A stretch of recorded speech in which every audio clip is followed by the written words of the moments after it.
Sorry guys, I had to get a drink of water. This is the second time I did this tutorial. My freaking cats were going crazy. I had to get them out of here. So, I don't know if I deleted the right things. I had to delete all the things I just did in that last video. So hopefully I didn't delete too much. And yeah, so I backtrack. I labeled everything, so it's going to be easier for me to deal with. I put both caps in a null object and named it caps. The life is the red part, showing the battery life. The body is the main transparent body. And there's the floor, the camera, the background, everything that was already here. I did get rid of the lighting though, and if you guys didn't notice, and because I'm going to show you guys a more efficient and kind of like a fancier, more elegant lighting is the way I can explain it. But I also changed my transparency down to or up to 90% because there's a little bit too much reflection and it was actually kind of taking away the red. And I have a way to get that red to stand out more. It's called global illumination, and that's going to go right in there with ambient inclusion. So those go hand in hand and they make your image look really sexy. I'm not going to show them until the final render though, because they do take a long time to render. So right now I'm going to work on the lighting. You want to click this like circle of squares with the white square in the middle. Click that and then add a light and drag your light into it. Yes, and then go to array and you want to go to object, and it says 250 for the radius. You want to put that up to 400, and then it says copies 7. You want to put those to 4. That way you have just a nice round and not too bright set of lights. And then drag it up, and this works for me because I'm doing my setting in a parking garage. If you're doing yours in like a dark room, then obviously you won't even need light. But this is just for you that want a nice bright area. So once you do that, you can just close that. I'm just going to leave it named array. I'm not going to worry about that right now. And I'm going to add in a DRI image. So you want to make a new material first. And you want to take off specular because it's terrible. And then you want to go to color, add a texture, load image.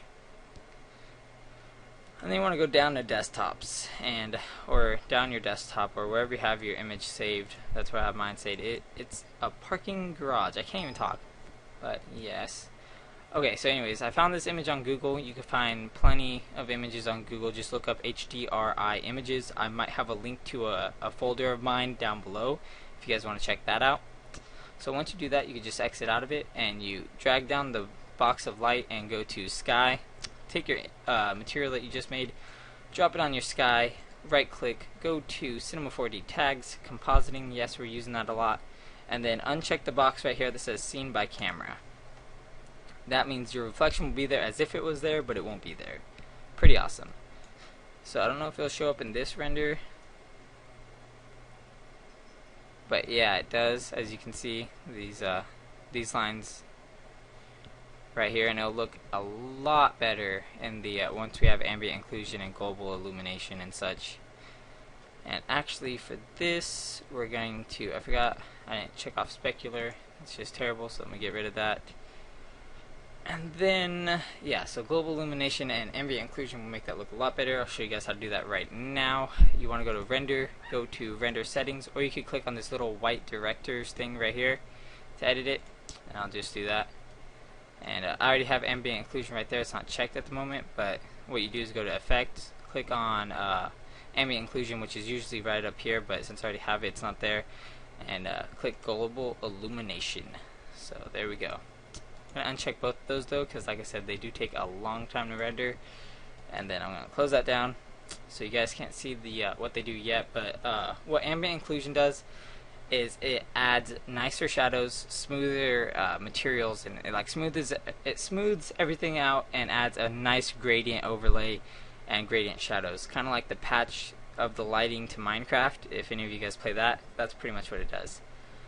So that's pretty badass.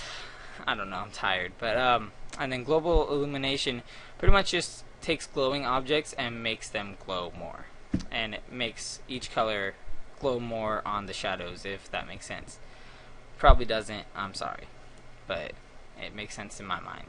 And yeah, so I'm gonna go back to our camera view here, and pretty boring, but think that's all I have for you guys today. Actually, we'll make a floor material because it is in a parking garage, so we're gonna take off specular because that's terrible.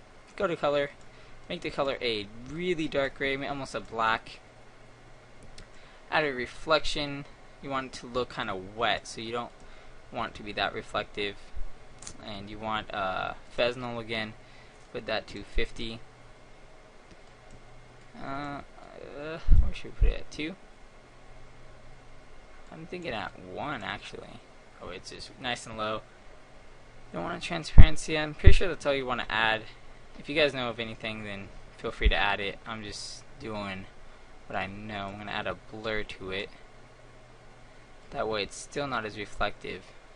Not 100% blur.